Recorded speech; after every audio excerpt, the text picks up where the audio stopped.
오늘 하나님 우리 공동체에 주신 말씀은 저번에 이어서 마태복음 21장 18절에서 22절까지입니다. 읽겠습니다. 시작. 이른 아침에 성으로 들어오실 때 시장하신지라 길가에서 한 무화과 나무를 보시고 그리로 가사 잎사귀 밖에 아무것도 찾지 못하시고 나무에게 이르시되 이제부터 영원토록 내가 열매를 맺지 못하리라 하시니 무화과 나무가 곧 마른지라. 제자들이 보고 이상히 여겨 이르되 무화과 나무가 어찌하여 곧 말랐나이까? 예수께서 대답하여 이르시되 내가 진실로 너희에게 이르노니 만일 너희가 믿음이 있고 의심하지 아니하면 이 무화과 나무에게 된 이런 일만 할 뿐 아니라 이 산들어 들려 바다에 던져지라 하여도 될 것이요 너희가 기도할 때 무엇이든지 믿고 구하는 것은 다 받으리라 하시니라. 아멘.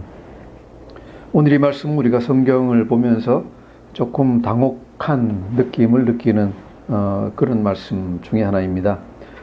왠가 하면은 우리가 언뜻 보기에 무화과 나무가 아무 죄도 없고 뭐 잘못한 것도 없는데 왜 예수님이 갑자기 무화과 나무를 갖다 마르게 하셨나 해가지고 이제 그런 호기심을 가지고 보는데, 그런 호기심보다도 왜 예수님이 이런 일을 하셨나, 우리에게 무슨 교훈을 주시나 하는 것을 중심으로 같이 생각을 해봤으면 좋겠습니다.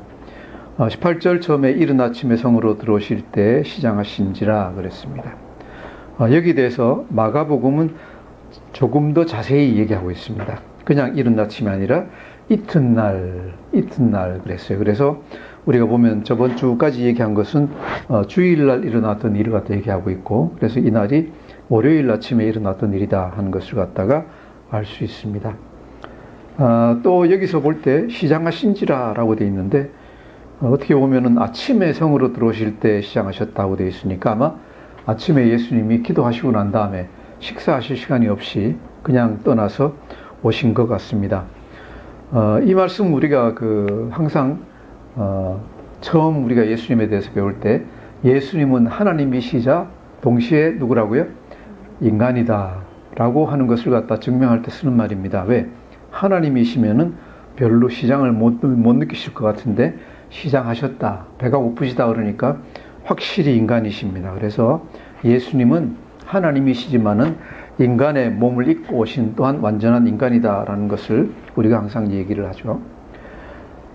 들어오시면서 이제 얘기가 19절에 항상 우리가 이제 의문을 가지고 하는 얘기입니다. 19절 다시 한번 같이 읽겠습니다. 시작.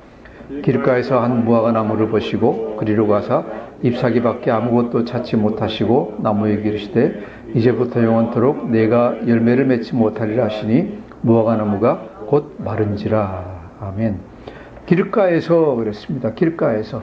이 말은 무엇을 뜻하는가 하면은 이 무화과 나무가 주인이 없는 나무였다 하는 얘기입니다. 길가에서라는 것은 주인이 없는 나무다. 당연하죠. 예수님이 무화과 나무를 말라버리라 그러는데 주인 있는 나무 그랬으면은 아니죠. 소유권 침범입니다. 그래서 이것은 길가에 있는 나무, 또 열매를 아무나 따먹어도 되는 그런 주인이 없는 나무입니다. 그것을 얘기하는 것이고, 그 다음 한 무화과 나무를 보시고 그리로 가사 얘기했는데, 한 무화과 나무라고 되어 있는데 여기서는 마가복음에서는 어떻게 되어 있는가 하면 멀리서 잎사귀 있는 한 무화과 나무를 보시고 라고 되어 있습니다. 잎사귀 있는 한 무화과 나무. 길가에 쭉 무화과 나무들이 심어져 있는데 이때가 아직까지 이른 봄이기 때문에 무화과 나무에 이제 싹이, 그러니까 순이 나오기 시작하는 때입니다. 잎이 피기 시작하는 때인데 유독 어떤 나무 하나는 물가에 심어져 있는지 아니면 어떤 특별한 사정이 있었는지 모르지만은 벌써 잎이 피어서 무성하게 되어가고 있는 특별한 한 나무가 있었다 하는 얘기입니다. 그렇죠? 다른 나무는 아직까지 잎이 제대로 피지 않고 그냥 순만 나오고 있는데 이 나무는 벌써 잎이 피어나온다 하는 얘기입니다. 그래서 잎이 피어나왔는데 거기 가서 뭐라 그러십니까?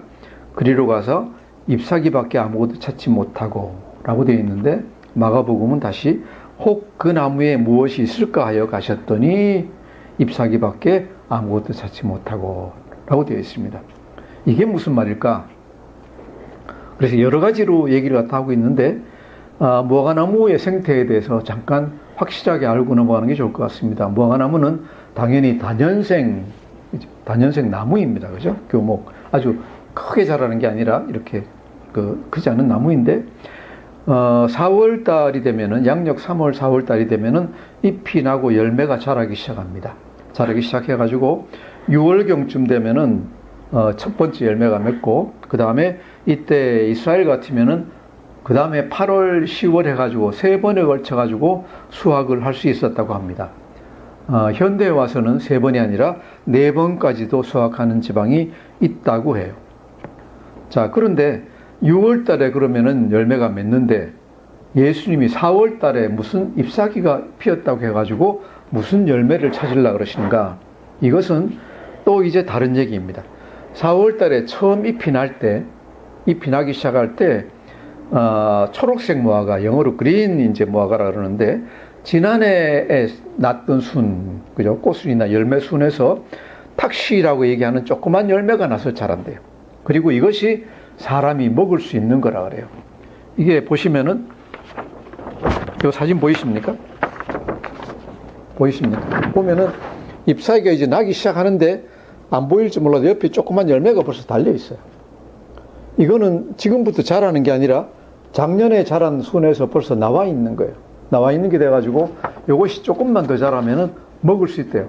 원래 우리가 먹는 무화과 같이 달고 맛있고 그런 건 아니지만은, 쓰고 별로 맛도 없지만은 그냥 배고픈 사람은 먹을 수 있는 그런 조그만, 이제 영어로는 그린 피그라고 하는데, 초록색 무화과 또는 탁시라고 하는 조그만 것들이 자라나서 이것을 이제 먹을 수 있게 되는 거예요. 이게 언제쯤 먹을 수 있게 되는가 하면은, 잎이 피기 시작해서 잎이 어느 정도 자라면은 벌써 먹을 수가 있게 된다는 거죠.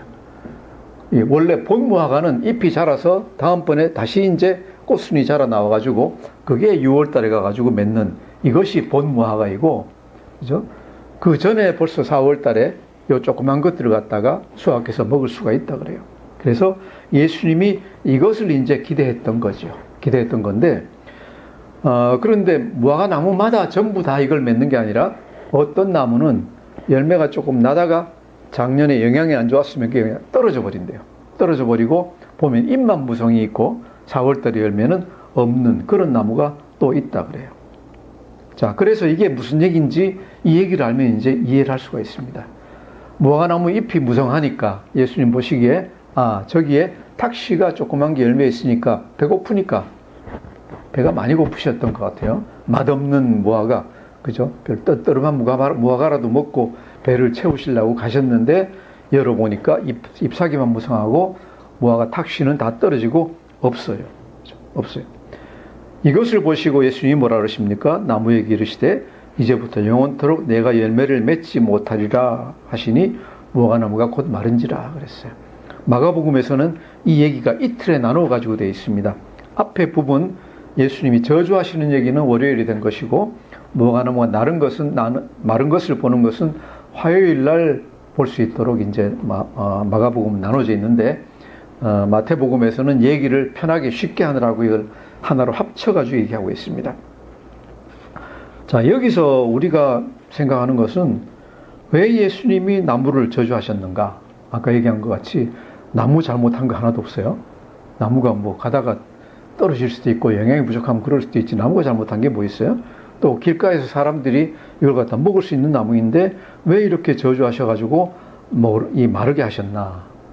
이것은 우리가 단지 하나 생각할 수 있는 것은 뭔가 하면은 예수님이 제자들을 교훈하시기 위해서 하셨다라고 밖에는 생각할 수가 없습니다. 자, 그럼 예수님이 여기에서 우리에게 주시려는, 제자들에게 주시려고 했던 교훈은 무엇일까?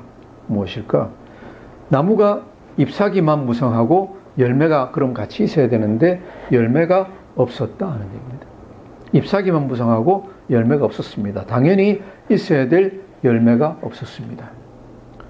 이 말씀을 우리는 어디에 연결해서 생각을 할 수가 있는가 하면은 저번 주에 본 13절의 말씀과 연결시켜서 생각할 수 있겠습니다. 우리 21장 13절을 다시 한번 같이 읽어보시겠습니다. 시작. 그들에게 이르시되 기록된 바 내 집은 기도하는 집이라 일컬음을 받으리라 하였거늘 너희는 강도의 소굴을 만드는도다 하시니라. 아멘. 여기에서 장사하고 물건 팔고 했던 사람들이 다 어떤 사람들입니까? 오늘날 교회로 보면은 다 제가 보기엔 사역자들입니다. 그죠? 성전을 위해서 돈을 갖다 모으고 돈을 벌고 그래서 거기서 뭔가를 갖다가 유대 민족의 독립을 위해서 뭔가를 갖다 하고 있던 사람들입니다. 오늘날에도 교회에서 그런 일들을 갖다 많이 하잖아요. 그것이 하나님 뜻에 맞는지 안 맞는지 모르겠지만 여하튼 이 어떤 다른 이제 프로그램도 하고 뭔가를 갖다 판매도 하거나 이런 것들을 갖다 많이 봅니다. 보는데 이 사람들에게 예수님이 저주하셨습니다. 그죠? 너희는 강도의 속을, 교회에 와서 딴짓하고 있는 겁니다. 강도의 속을 만들었다. 정작 해야 되는 건 뭡니까? 기도하는 집이 되어야 된다. 하나님의 뜻대로 뭔가를 갖다 하고 있는 그런 장소가 성전이다 하는 얘기입니다. 이것을, 이 사람들을 예수님은 뭐라고 비유했는가 하면은 잎만 무성하고 열매가 없는 무화과에 비유를 하셨습니다. 잎만 무성하고 열매가 없는 무화과의 비유를 갖다 하셨습니다. 무엇입니까? 아무리 열심히 사역하고 있고 아무리 열심히 뭘 해서 사람들 보기에는 와, 높은 사람, 교회에서 정말로 열심히 하는 사람, 이런 평가를 받고 있다 하더라도 그것이 하나님이 원하시는 것이 아니었으면은 이 나무와 같이 저주를 받을 것이다 하는 얘기입니다. 하나님이 원하시는 건 뭡니까? 우리에게 성경을 쭉 보면은 잎도 물론 중요하지만은 더 중요한 건 뭐예요? 열매 맺는 거예요. 열매 맺는 거.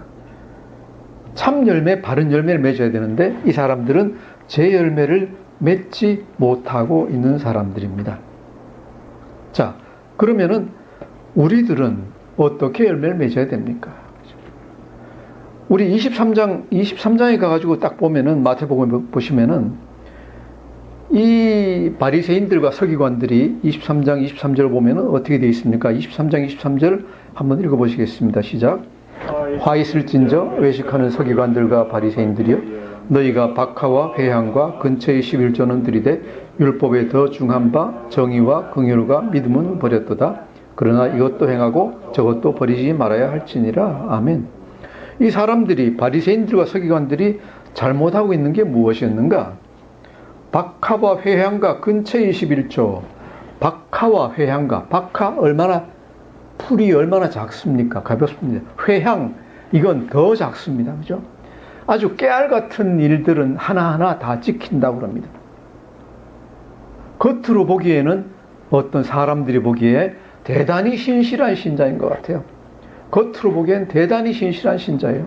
11조도 잘하고 사역헌금도 잘하고 성경헌금도 잘하고 주일 성수도 잘하고 목사님 대접 잘하고 그죠? 새벽기도 나오고 못하는 게 없이 다 해요. 다 하는데 뭘 못하고 있습니까? 정의와 긍휼과 믿음은 버렸다. 그 안에 보면은 하나님이 원하시는 정의와 공의를 행하는 마음, 그죠? 다른 사람, 약한 사람을 긍휼하게 여기는 마음, 그죠? 정말로 하나님을 믿는 믿음은 이것은 다 버렸어요. 뭘 의지하고 있습니까? 내가 지킨 율법, 그죠? 겉으로 하나님이 지켜야 된다고 했던 율법, 박하와 회향과 근처의 11조. 10원 벌었으면 1원이라도 11조 갖다 반드시 해야지 마음이 놓여요. 그죠? 10원 벌었으면 1원.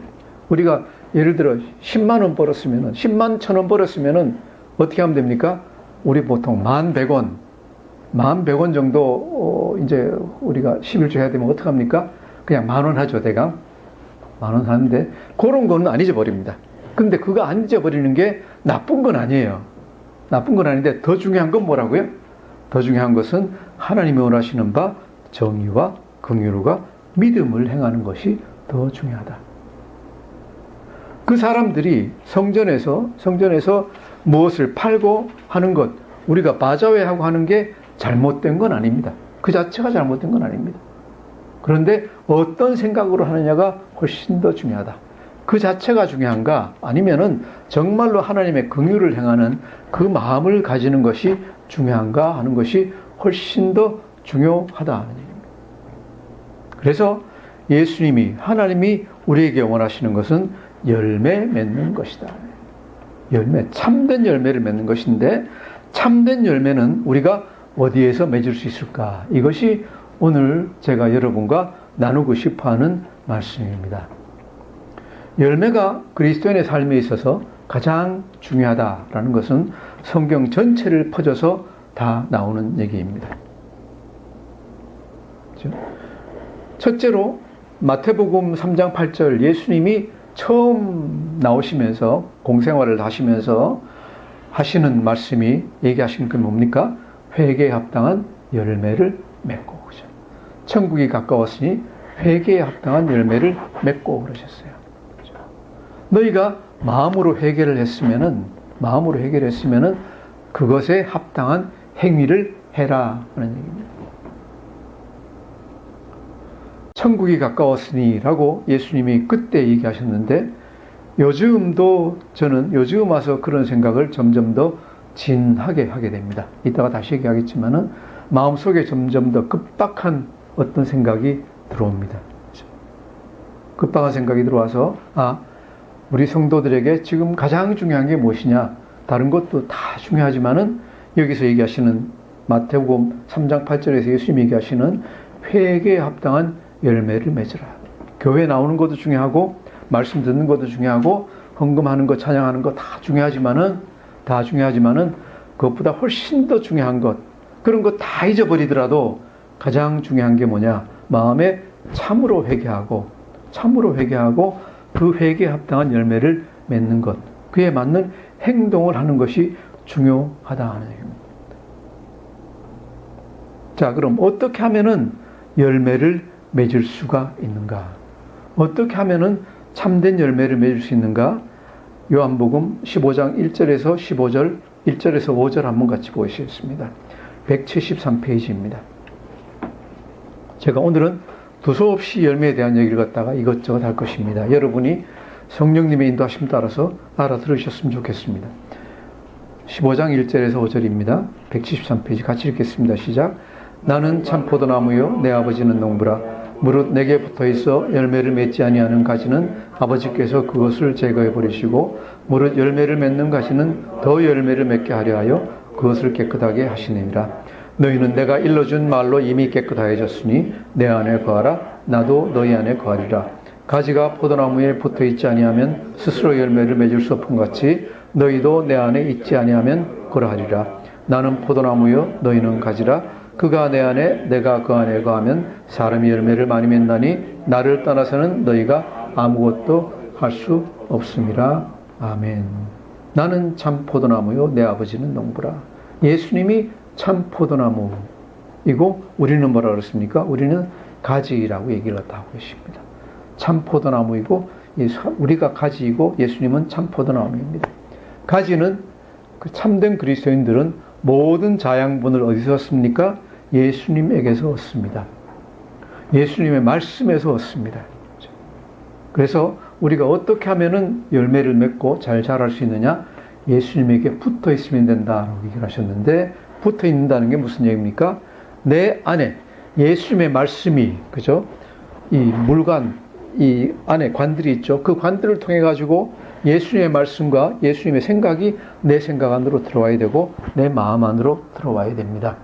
내가 그리스도인이라고 얘기하면서 그 가지와 이 본 줄기 사이에서 꽉 뭐가 막혀 있으면은, 그죠?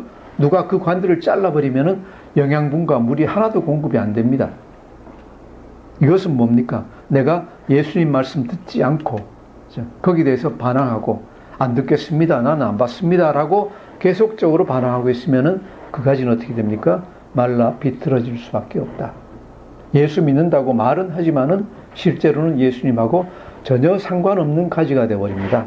포도나무에 붙어는 있지만은 이미 삐삐 말라서 포도나무하고는 아무 상관없는 가지가 되어버립니다. 그런 가지는 어떻게 한다고요? 아버지께서 그것을 제거해 버리신다라고 있어요. 아버지께서 제거해 버리신다. 그리고 나서 2절에 걸쳐가지고 계속 말씀하십니다. 내 안에 거하라. 나도 너희 안에 거하리라. 그죠? 그가 내 안에 내가 그 안에 거하면 사람이 열매를 많이 맺는다. 첫 번째로 우리가 예수님이 하나님이 원하시는 이 삶에서 열매를 맺기 위해서는 예수님 안에 거해야 됩니다. 우리가 강도가 되지 않고 기도하는 사람이 되려면은 첫 번째는 예수님 안에 말씀 안에 거해야 된다. 그래서 말씀을 귀히 여기시고 말씀이 말씀하는 대로 우리가 순종하기를 원합니다. 우리가 또한 어떤 행동을 할 때에는 말씀 안에 거하는 사람은 어떻게 행동을 합니까?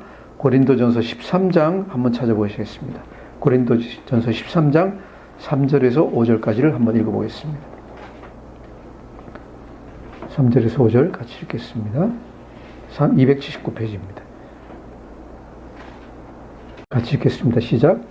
내가 사람의 방언과 천사의 말을 할지라도 사랑이 없으면 소리나는 구리와 울리는 꽹과리가 되고, 내가 예언하는 능력이 있어 모든 비밀과 모든 지식을 알고 또 산을 옮길 만한 모든 믿음이 있을지라도 사랑이 없으면 내가 아무것도 아니요, 내가 내게 있는 모든 것으로 구제하고 또 내 몸을 불사르게 내줄지라도 사랑이 없으면 내게 아무 유익이 없느니라. 아멘. 우리는 3절에 나와 있는 이런 것들을 많이 구합니다. 방언 못하면은 예수 믿지 않는 것 같아서 스트레스 받아요. 그래서 방언하기를 구하는 사람들 많습니다. 천사의 말, 방언 중에도 정말로 사람이 알아듣지 못하는 아름다운 말을 하기를 원합니다. 하지만은 이런 말들을 아무리 잘하더라도 그런 분 있죠? 방언하는데 정말로 꾀꼬리 굴러가는 것 같이 듣기 좋은 방언하는 분들이 있어요. 그걸 보면 우리는 굉장히 부러워하고 참 믿음 좋은가 보다 그래요. 그러는데 여기서 바울은 뭐라 했습니까? 사랑이 없는 사람은 아무리 방언 잘하더라도 마음속에 사랑이 없는 사람은 방언 소리가 뭐라고요? 울리는 꽹과리 소리와 같다. 또 우리가 구하는 능력들이 어떤 겁니까? 예언하는 능력. 딱 예언하면 그 사람이 그렇게 되고 어떤 일이 일어나고, 그죠? 예언하는 능력이 있어 모든 비밀과 모든 지식을 다 알고, 또 어떤 능력입니까? 치유의 신유 능력, 아니면 뭐 어떤 능력이 있어가지고 여기 뭐라 그랬어요? 산을 옮길 만한 믿음이 있을지라도, 그죠? 이렇게 예언 잘하고 치유 잘하고 뭐 말만 해도 그 사람이 딱딱 낫고 다 그러더라도 사랑이 없으면 그 사람은 아무것도 아니래요. 그 사람 마음속에 사랑이 없으면 아무것도 아니래요. 또 5절에 뭐라 그랬습니까? 내가 내게 있는 모든 것으로 구제하고 내 몸을 불사르게 내줄지라도. 어떤 얘기입니까? 구제사역을 하는데 내 전재산 다 팔아가지고 다 반만 파는 게 아니라 전재산, 옛날 그 중세 프란시스코 같이 자기 마지막 남아있는 옷 한 벌도 다 그냥 벗어가지고 내줘가지고 죽을 때는 거적 같은 옷 한 벌 하나 있고 신발 그거밖에, 그렇게 다 내줄지라도. 아니 그거보다 더해서 우리가 가끔 그런 거 보죠. 옛날 베트남에서 보면은 뭐 자기를 갖다가 공양한다 그러면서 자기 몸을 태워요. 부처한테 드린다 그러면서 자기 몸을 태워서 드린다는 거예요. 또 그런 게 이제 하나님한테 하는 거예요. 하나님한테 드린다고 해가지고 내 몸을 내주는 거예요. 내 몸을 불사르게 그렇게 열심히 구제를 갖다 하더라도 사랑이 없이 했으면 그것은 아무것도 아니다. 마음속에 가장 중요한 게 뭡니까? 하나님을 사랑하고 정말 그 사람을 사랑하는 마음으로 한 것이 아니면 아무것도 아니다. 사랑하는 마음이 아니면 어떤 걸 가지고 사람이 그런 걸 할 수 있을까요? 다른 사람들에게 보이기 위해서, 내 자신을 자랑하기 위해서 이런 일들을 하는 사람들이 있다 하는 것을 우리가 마태복음 5장 6장 공부하면서 봤습니다. 기도를 하면서도 남에게 자랑하려고 기도하는 사람이 있고, 구제하면서도 남에게 자랑하려고 하는 사람들이 있고, 이런 사람들이 있습니다. 그런데 그런 것들은 아무 소용이 없다. 예수님이 뭐라 하셨습니까? 저희는 그 상을 미리 다 받았느니라. 하늘나라 가서는 아무 상급이 없다 그랬어요. 그래서 예수님이 마태복음 5장에서 가장 먼저 시작하면서 5장 3절에서 뭐라 그러셨어요? 누가 복이 있다? 심령이 가난한 자는 복이 있다 그랬어요. 심령이 가난한 자는 복이 있다. 뭡니까? 정말로 모든 행동을 할 때 나는 아무것도 아닙니다. 하나님만이 나의 모든 것입니다. 라고 해가지고 하나님의 의를 구하고, 그죠? 하나님 나라를 위해서 하나님 사랑하는 마음으로 또 다른 사람을 사랑하는 마음으로 하는 사람들만이 하나님 나라에서 정말로 가치 있는 열매 맺은 사람들입니다. 우리가 이런 참된 열매가 삶에서는 또 다른 열매로 나타납니다. 그런 열매가 있는 사람들, 그런 사랑이 있고 정말 심령이 가난한 사람들은 다른 열매가 나타납니다. 우리가 얘기할 때 뭐예요? 여러분 잘 아시는 성령의 열매입니다. 성령의 열매, 갈라디아서 5장 22절에서 24절, 우리 신약성경 308페이지 한번 읽어보시겠습니다. 5장 22절에서 24절.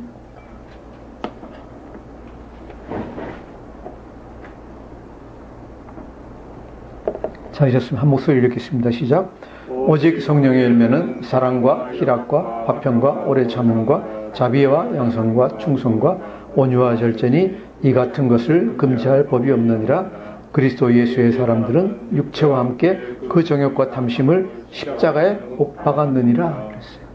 이런 참 사랑이 있고 자기를 정말로 심령이 가난해진 사람은 어떤 열매를 맺느냐? 성령의 열매를 맺는다 그랬어요. 성령의 열매, 겉으로 나타나는, 사람이 겉으로 나타나는 성품으로 나타나요. 성령의 열매는 어떤 성품입니까?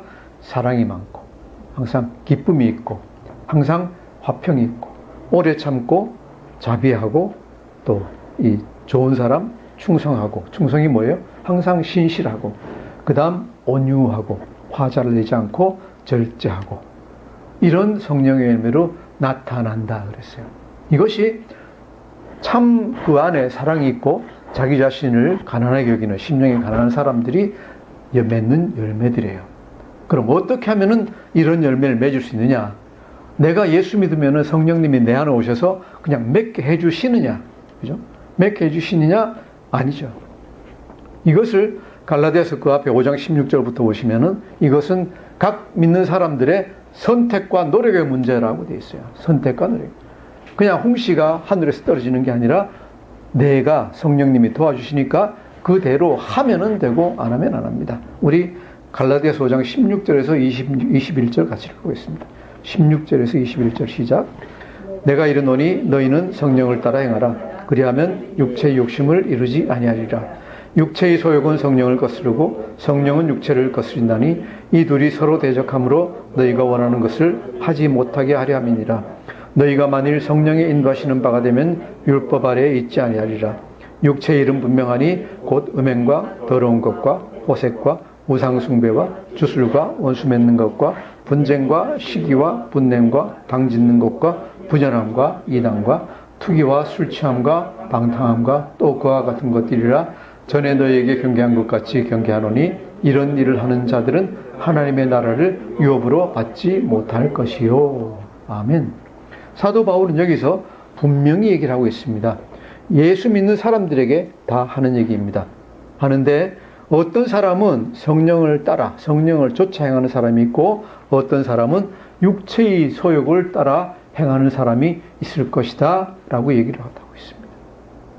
한 사람 안에는 육체의 소욕, 내가 자연인일 때 즐겨하던 것들, 이런 것들이 있고 내 안에 즐거움이 있고 또 내가 예수 믿고 나서 내 안에 계신 성령님이 지시하는 길 두 가지가 서로 싸우고 있다라고 얘기를 하고 있습니다. 서로 싸우고 있습니다. 자연인들이 좋아하는 게 뭡니까? 여기 나오는 것들이 19절부터 나오는 것이 이런 것입니다. 뻔히 다 압니다. 음행과 더러운 것과 호색과 우상 숭배하는 것도 즐겨해요. 그죠? 보이니까 주술, 점치는 것, 원수 맺는 것, 분쟁과 시기와 분냄과 당짓는 것과 부자랑과 이단과 투기, 질투하는 것, 술 취한 것, 그죠? 방탕한 것, 이런 것들을 자연인은 즐겨한다. 이게 육체의 소욕입니다. 그런데 성령의 소욕을 좇으면 어떻게 되느냐? 성령님이 인도하시는 대로 하면은 아까 얘기한 것 같은 성령의 열매를 맺는다. 사랑과 희락과 화평과 오래 참음과 자비, 양선, 충성, 온유, 절제. 내 안에서 내 겉으로 어떤 열매가 맺고 있습니까? 내가 그냥 pretend, 내가 그냥 거짓되게 남한테 보이려고 하는 것 외에 내 속에서 정말로 어떤 성품이 드러나고 있습니까? 이걸로 여러분이 우리 자신이 내가 성령의 인도함을 따라서 살고 있느냐 아니면 육체의 소욕을 따라서 살고 있느냐 하는 것을 그대로 보여줄 겁니다. 만일에 육체의 소욕을 쫓아서 행하고 있으면은 하나님 뭐라 그랬어요? 21절에 이런 자들은 하나님의 나라를 유업으로 받지 못할 것이요 그랬습니다. 엄청난 경계를 하고 있습니다. 오늘 예수님은 뭐라고 하셨습니까? 영원토록 다시 열매를 맺지 못하리라 그랬어요. 자, 오늘 여기서 제가 절박한 마음을 느끼는 건 뭔가 하면은 우리가 예수님이 기다리는 때가 있습니다. 기다려주시는 때가 있습니다. 하지만은 언젠가 종말이 오게 돼 있습니다. 오늘 말씀 뒤에부터 시작해서 21장 후반부터 시작해서 25장까지는 전부 이제는 종말에 대한 얘기가 나오고 있습니다. 마지막에 대한 얘기가 어떤 때는 직접적인 언급으로 어떤 때는 간접적인 언급으로 나오고 있습니다. 종말이 올 때에는 이제 더 이상은 열매를 갖다 맺을 수가 없습니다. 그걸로 끝입니다. 언제까지 기다려줄 수 있는 건 아닙니다. 하나님도 참을성이 많으시지만은 우리를 언제까지 기다려주시지는 않습니다. 우리가 1000년 삽니까? 2000년 삽니까? 지금 건강하게 살고 있다가도 바로 내일 모레 사고가 나면은 하나님 앞으로 바로 갈 수 있습니다. 바로 갔을 때 하나님이 우리에게서 보시는 건 뭡니까? 너희가 입만 푸르는 겉으로 보기에 신실한 그리스도인이냐 아니면은 내가 정말 열매 맺고 있는 그리스도인이냐 이것을 보신다라고 말씀하십니다. 그리고 지금 열매를 맺지 못하고 있으면은 이제 더 이상은 열매 맺을 기회가 없습니다. 요즘 와서 더 마음이 급해지는 것은 제가 처음에 얘기했지만은 세상이 정말로 어지럽습니다. 미국 요새 허리케인 그러는데 뭐 지금까지 역사상 없었던 허리케인, 그런 강력한 허리케인이 점점 더 자주 생기고 더 많아지고 지진의 진도가 훨씬 더 높아집니다. 옛날에 뭐 8.1 그랬으면 엄청난 거였는데 8, 9 그러면서 막 나옵니다. 거기다가 지금 우리나라는 어떻습니까?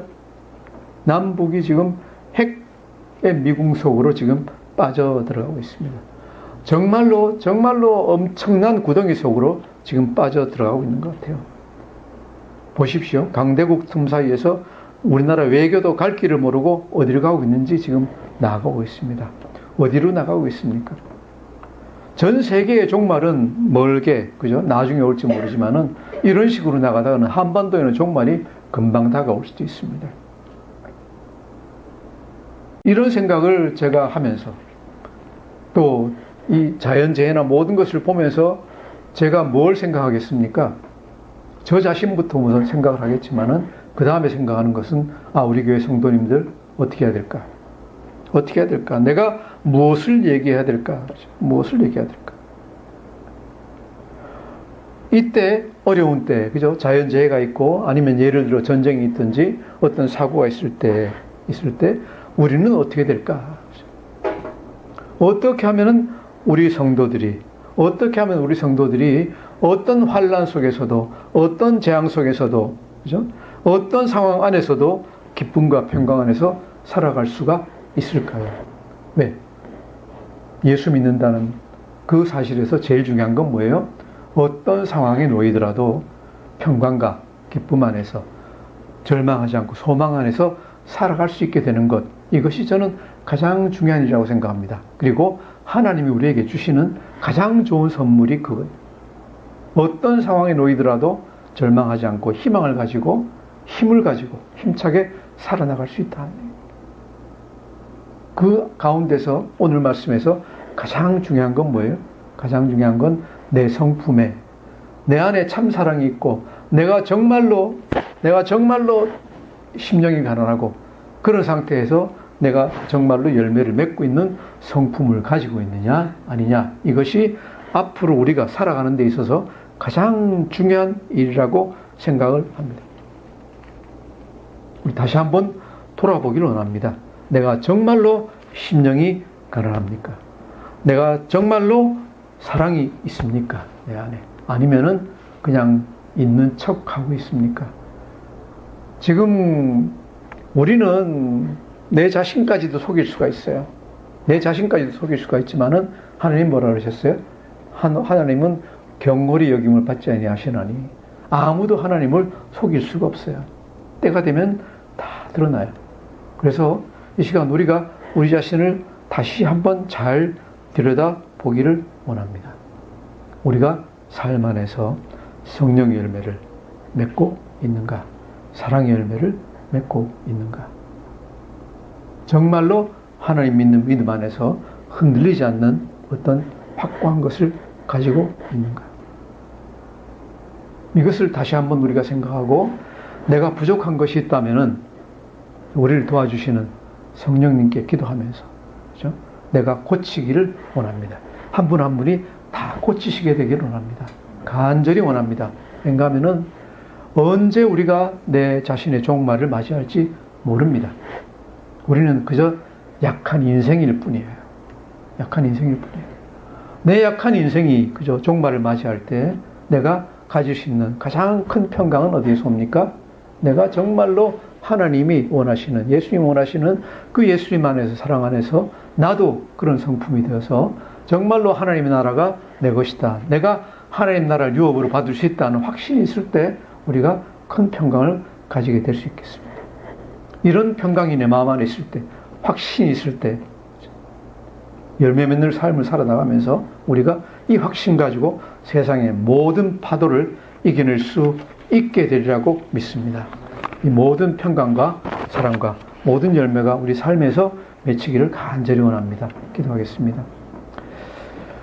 하나님, 그렇습니다. 우리가 세상을 살아가면서 거짓된 삶을 살고 정말 열매 없는 무화과나무, 열매 없이 잎만 무성한 무화과나무 같이 살아왔음을 자백합니다. 하나님, 이 시간부터라도 우리가 정말로 통절히 회개하고 내 삶에서 잎이 아직 덜 났더라도 열매가 맺는 그런 참된 신자로서의 삶을 살아갈 수 있도록 우리 교회의 모든 성도들을 축복하여 주시고 인도하여 주시옵소서. 감사하며 예수님 이름으로 기도드립니다. 아멘.